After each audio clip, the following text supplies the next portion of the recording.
सोलापूर जिल्ह्यातील मंगळवेढ्यात एका तरुणाच्या आयुष्याचा मोठा खेळ झाला आहे। लग्न होत नसल्याची अडचण ओळखून एका टोळीने या तरुणाला जाळ्यात ओढले आणि त्याचे लग्न लावून दिले। मात्र ज्या नवरीला तो सुखी संसाराची स्वप्ने बघत घरी घेऊन आला, तिने अवघ्या काही दिवसातच आपले खरे रूप दाखवले। ही नवरी मराठा समाजाची असल्याचे सांगून लग्न लावले होते, पण प्रत्यक्षात ती विवाहित मुस्लिम महिला असल्याचे उघड झाले आहे। या प्रकरणाची सुरुवात लातूर जिल्ह्यातील उदगीर येथील एका महिला एजंट पासून झाली। सुरेखा सूर्यवंशी नावाच्या या एजंटने मंगळवेढ्यातील तरुणाला लग्नासाठी मुलगी मिळवून देण्याचे आमिष दाखवले। मुलगी मराठा समाजाची आहे आणि अत्यंत गरीब घरची आहे असे सांगून या एजंटने मुलाकडच्या लोकांकडून तब्बल 2,70,000 रुपये उकळले। मुलाच्या हट्टापायी आणि घराच्या गरजेपोटी कुटुंबाने एवढी मोठी रक्कम एजंटच्या हवाली केली आणि धूमधडाक्यात लग्न लावून दिले। लग्न झाले, अक्षता पडल्या आणि नवरी घरी आली। मात्र संसाराचे स्वप्न अवघे 4 दिवसच टिकले।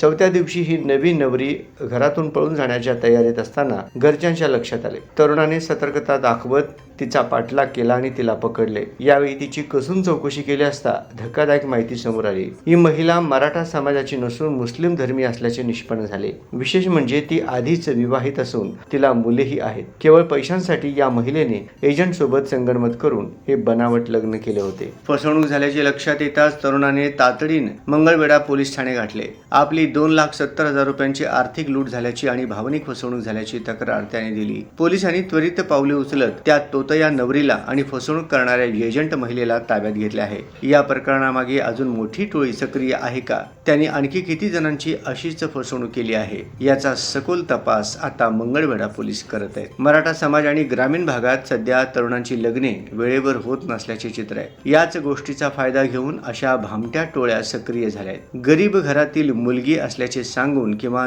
जात लपवून लग्न लावून देणे आणि नंतर पैसे घेऊन नवरीने पळून जाण्याचे प्रकार वाढले आहेत। त्यामुळे अशा प्रकारे एजंटच्या माध्यमातून पैसे देऊन लग्न करताना नागरिकांनी अत्यंत सावधगिरी बाळगण्याचे आवाहन पोलिसांकडून करण्यात आले आहे।